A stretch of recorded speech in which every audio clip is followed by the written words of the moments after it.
India பாகிஸ்தானுடைய update எல்லாத்தையுமே நீங்கள் பார்த்துட்டு தான் இருப்பீங்க அப்படிங்கிறது தெரியும். இப்போ வர கடைசியாக நடந்தது என்ன அப்படிங்கிறதெல்லாம் நீங்கள் பார்த்துருப்பீங்க. இப்போ லேட்டஸ்ட்டாக வந்திருக்கக்கூடிய இன்னொரு தகவல் என்னென்னா, நாளையிலேருந்து 23 மே வரை நாம் நோட்டம் அப்படிங்கிறத அறிவிச்சிருக்கோம். இந்தியாவினுடைய வான்பரப்பை பாகிஸ்தானுடைய விமானமோ, பாகிஸ்தான் லீஸில் எடுத்திருக்கிற விமானமோ, பாகிஸ்தானுடைய பிஸ்னஸ் விமானங்களோ எதுவுமே எங்களுடைய வான்பரப்பை பயன்படுத்தக்கூடாது. அப்படி மீறி பயன்படுத்தினீங்கன்னா அதை சுட்டு வீழ்த்துவதற்கான உரிமை எங்ககிட்ட இருக்குது அப்படின்னு சொல்லி ஒட்டுமொத்தமாக ஒரு மாதம், கிட்டத்தட்ட ஒரு மாதம்னு வச்சுக்கோங்களேன், 20 நாட்களுக்கு நோட்டம் அப்படிங்கிறத அறிவிச்சிருக்காங்க. இந்த நோட்டம் அப்படிங்கிற மெசேஜ் பாகிஸ்தானுக்கு கொடுக்கப்பட்ட ஒரு ஹிடன் மெசேஜ் தான். எங்களுக்கு ஏதாவது எதிராக நீ செய்யணும்னு நினைச்சினா உங்களுடைய விமானம் இதன் வழியாக பறக்காது. இந்தியா வழியாக பறக்கலனா என்ன, பாகிஸ்தானுக்கு அவ்வளவு நஷ்டம் வந்துருமான்னு கேட்டால் ஏகப்பட்ட நஷ்டம் வரும். உதாரணத்துக்கு பாகிஸ்தான் நாட்டை சார்ந்தவங்க அப்படியே மலேசியாவுக்கு போகணும்னு நினச்சிங்கன்னு வச்சுக்கோங்களேன், இந்த பாகிஸ்தான்லேருந்து இப்படி சுற்றி வர முடியாது. பாகிஸ்தான்லேருந்து நேராக சைனாவுக்கு போகணும், சைனாவில் இருக்கக்கூடிய ஏர்போர்ட், அங்கேருந்து மறுபடியும் மலேசியாவுக்கு வரணும். இந்த ஒரு பெரிய ரூட் இருக்குது பார்த்தீங்களா, கிட்டத்தட்ட ஒரு 3 மணி நேரம் இல்லாட்டி 5 மணி நேரம் எக்ஸ்ட்ராவாக ட்ராவல் ஆகும். அது மட்டும் இல்லாமல் ஃபியூல் அப்படிங்கிறதும் எக்ஸ்ட்ரா ஆகும். இது எல்லாமே பாகிஸ்தானுக்கு இழப்பு தான். அப்போ இந்த மாதிரியான ஒரு பிரச்சனையில் இப்போ பாகிஸ்தான் சிக்கி தவித்திருப்பது அப்படிங்கிறத யாராலையுமே மறுக்க முடியாது. அப்போ இன்னும் இந்த பிரச்சனை அதிகமாகாமல் இருக்க பாகிஸ்தான் என்ன செய்கிறாங்க, பல நாடுகள்கிட்ட போய் உதவியை கேட்குறாங்க. அமெரிக்காட்ட கேட்டாங்க. முதலாவதாக ரஷ்யா, சீனா, மேற்குலக நாடுகள் இதை வெளிப்படையாக நான் விசாரிக்கிறதுக்கு தயார், விசாரணை செய்யுங்க அப்படின்னு சொல்லி கூப்பிட்டாங்க. யாரும் வரல. அடுத்தது அமெரிக்காவை கூப்பிட்டாங்க, அவங்களும் வர்றதுக்கு தயாராக இல்லை. அடுத்து ஐநா சபையிட்ட போனாங்க. நாங்கள் இன்டர்நேஷனல் கிரிமினல் கோர்ட்டில் போய் வழக்கை தொடர போகிறோம்னு சொன்னாங்க. இன்னும் வழக்கு தொடர்ந்த பாடு கிடையாது.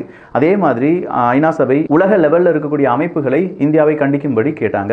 கடைசியாக இப்போ என்ன செஞ்சுருக்காங்க, எல்லா அரபுலக நாடுகள்ட்டும் அவங்களுக்கு கால் பண்ணுறாங்க.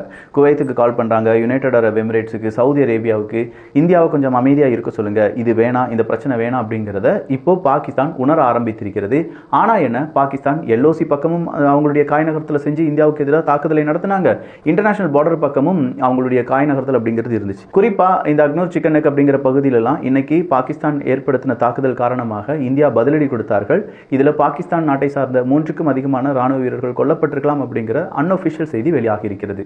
இதே மாதிரி இன்னும் பல செய்திகள் இருக்கு. ரஷ்யா, உக்ரைன், இஸ்ரேல், பாலஸ்தீன் இப்படின்னு சொல்ற பல செய்திகள் இருக்கு. நான் உங்கள் விக்கி, இது உங்கள் தமிழ் விதை. ஷார்ட்டா கொஞ்சம் செய்திகள். ஈரானுக்கும் அமெரிக்காவுக்கும் இடையே ஒரு பேச்சுவார்த்தை நடந்துட்டு இருக்கு. நியூக்ளியர் டீலுக்கான பேச்சுவார்த்தை தான். ஆனா இந்த பேச்சு நாம தெரிந்து கொள்ள வேண்டும். இன்னைக்கு அமெரிக்கா பொருளாதார தடையை ஈரான் ஆயில் ட்ரேடர்ஸுக்கு எதிராக விதித்திருக்கிறார்கள். காரணம் என்ன அப்படின்னு பார்த்தா, இல்லை நீங்கள் போருக்கான ரஷ்யாவுக்கு உதவி செஞ்சுருக்கீங்க, அதே மாதிரி இன்னும் சில முக்கியமான தேவையில்லாத செயல்களை ஈரானுடைய இந்த நபர்கள் செஞ்சுருக்காங்க அப்படின்னு சொல்லி தான் பொருளாதார தடையை அமெரிக்கா கொடுத்துருக்காங்க. இன்னைக்கு தான் ஈரான் சொன்னாங்க, அடுத்த கட்ட பேச்சுவார்த்தை ரோமில் வச்சு தான் நடக்க போகுது, அந்த பேச்சுவார்த்தை பாசிட்டிவாக இருக்க வாய்ப்புகள் இருக்குது அப்படின்னு சொல்லி ஈரான் சொல்லி வாய மூடலை. ஈரானுக்கு எதிரான இந்த ஒரு காய் நகர்த்தலை அமெரிக்கா செய்திருக்கிறது. டொனால்டு ட்ரம்ப் அவர்கள் அப்படின்னு சொல்லும்போது அவருடைய முதல் எலெக்ஷன் ஃபெயிலியர் 2025 கனடாவினுடைய ஃபெயிலியர் அப்படின்னு சொல்றத பலரும் சொல்லிட்டு இருக்காங்க. கனடாவுக்கும் அமெரிக்காவுக்கும் என்ன சம்பந்தம்? ஜஸ்டின் ட்ரூடோ அவர்கள் பதவி விலகுவதற்கான காரணமே டொனால்டு ட்ரம்ப் அவர்கள் தான். ஒரு கட்டத்துக்கு மேல கனடாவுக்கு எதிரான பல செயல்களில் டொனால்டு ட்ரம்ப் அவர்கள் ஈடுபட்டார்கள். கனடாவை 51வது ஸ்டேட்டாக நான் கொண்டு வந்துடுறேன், உள்ளுக்கு கொண்டு வந்துடுறேன் அப்படின்னு சொன்னாங்க. ஜஸ்டின் ட்ரூடோ அவர்களுக்கு எதிரான கருத்துக்களை முன்வைத்தார்கள். டாரிஃப், நிறைய வரி விதித்தார்கள். இதெல்லாம் நடந்துச்சு. ஒரு கட்டத்துக்கு மேலே ஜஸ்டின் ட்ரூடோ அவர்கள் அவருடைய பிரைம் மினிஸ்டர் பதவியை ராஜினாமா செஞ்சாங்க. அதன் பிறகுதான் மார்க் அவர்கள் வந்தாங்க. இப்போ அவரே ஜெயிச்சிருக்காரு. லிபரல் பார்ட்டியை ஜெயித்திருக்கிறது அப்படிங்கிறது டொனால்டு ட்ரம்ப் அவர்களுடைய தோல்வியாக பார்க்கப்படுகிறது.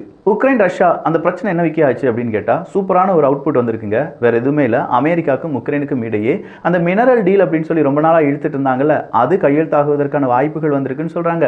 என்னப்பா இது, இந்த மினரல் டீலுக்கு தான் ஒத்துக்கிட மாட்டோம், கண்டிப்பா இந்த மினரல் டீலால உக்ரைனுக்கு ரொம்ப ஆபத்து இருக்கு, ரஷ்யாவுக்கு நன்மைகள் இருக்கு, எனவே நாங்கள் ஒத்துக்கொள்ள மாட்டோம், கிரீமியாவை எங்க கிட்ட தந்தாதான் நாங்கள் இந்த மினரல் டீலுக்குலாம் ஒத்துக்கொள்வோம் அப்படி இப்படின்னு சொன்னாங்கல்ல. எல்லாத்தையுமே டொனால்டு ட்ரம்ப் அவர்கள் சாதித்து விட்டார். மினரல் டீல் இப்போது கையெழுத்திடப்பட போகிறது அப்படிங்கிற தகவல் நிச்சயமா உக்ரைன் ஆதரவாளர்களுக்கும் உக்ரைன் கான்டாக்ட் குரூப்பை சார்ந்த 40 நாடுகளுக்கும் ஒரு பெரும் அதிர்ச்சியாகத்தான் இருக்கும். அமெரிக்காவினுடைய நேவி செக்ரட்டரி இன்னைக்கு டூருக்கு கிளம்பிட்டார் அப்படின்னு சொல்றாங்க. 2 நாடுகளில் அவர் டூர் போறாரு. ஒன்னு சவுத் கொரியா, இன்னொன்னு ஜப்பான். அங்க இருக்கக்கூடிய ஷிப்யார்ட்ஸை பார்த்து அந்த ஷிப்யார்ட்ஸ்ல நடைபெறக்கூடிய வேலைகள், அதுல அந்த நாட்டினுடைய இன்வால்மெண்ட், இதை படிப்பதற்காகத்தான் அவர் போறார் அப்படிங்கிற மாதிரியான செய்திகள் வெளியாகுது.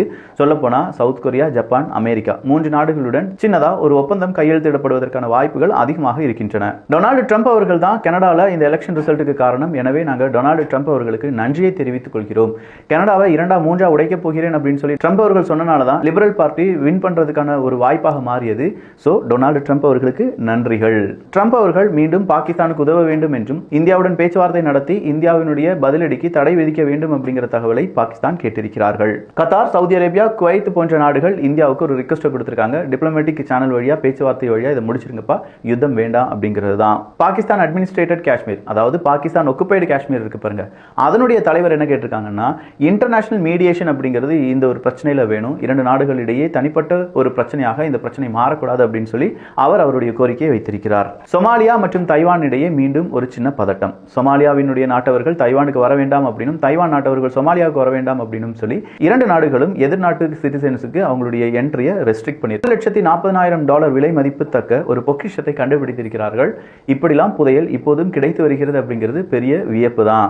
இஸ்ரேல் இனப்படுகொலை தான் செய்திருக்கிறார்கள் அப்படிங்கிறதுக்கான கம்ப்ளீட் எவிடன்ஸ் இருக்கு. அந்த எவிடன்ஸை நாங்கள் ICJ சப்மிட் பண்ண போறோம் அப்படிங்கிற தகவலை இன்னைக்கு சவுத் ஆப்பிரிக்கால இருந்து ஈரான் வர சொல்ல ஆரம்பித்திருக்கிறார்கள்.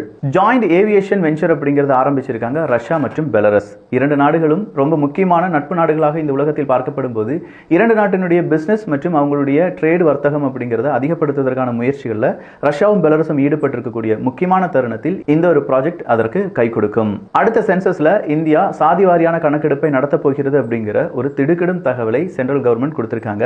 யாரும் எதிர்பார்க்காத நேரத்தில் இந்த ஒரு தகவல் வெளியாகி இருக்கிறது. ஸ்பெயின், போர்ச்சுகல்ல ஏற்பட்ட அந்த ஒரு பிளாக் அவுட் காரணம், பவர் அவுட்ரேஜுக்கு காரணம் என்ன அப்படிங்கறத ஸ்டடி பண்ணிட்டு இருக்கோம். இன்னும் கம்ப்ளீட்டான டீடைல்ஸ் கிடைக்கவில்லை அப்படின்னு சொல்லி அரசாங்கங்கள் கூறியிருக்கின்றன. பேண்டர் அப்பாஸ் அப்படிங்கிற போர்ட்ல ஏற்பட்ட வெடி விபத்துக்கு என்ன காரணம் அப்படிங்கறத மறைப்பதற்கு எதுவுமே கிடையாது. எந்த தியரியும் நாங்க மறைக்கல. சொல்லப்போனால் பொதுமக்களுக்கு தெரிகிற மாதிரி ரொம்ப டிரான்ஸ்பரண்டாக இதனுடைய விசாரணை நடைபெற்று அதற்கான ரிசல்ட்டை கொடுப்போம் அப்படின்னு சொல்லி ஈரான் அரசாங்கம் தெரிவித்திருக்கிறது. ஈரான், அல்ஜீரியா இரண்டு நாடுகளும் அடுத்தடுத்த அவங்களுடைய இரண்டு நாட்டு உறவுகளை மேம்படுத்துவதற்கான திட்டங்களை வகுத்து வருகிறார்கள். அதற்கான ஒப்பந்தத்தில் கையெழுத்து போட்டிருக்காங்க. ஸோ ஏகப்பட்ட செய்திகளை, இன்ஃபர்மேஷனை பார்த்துருப்பீங்க.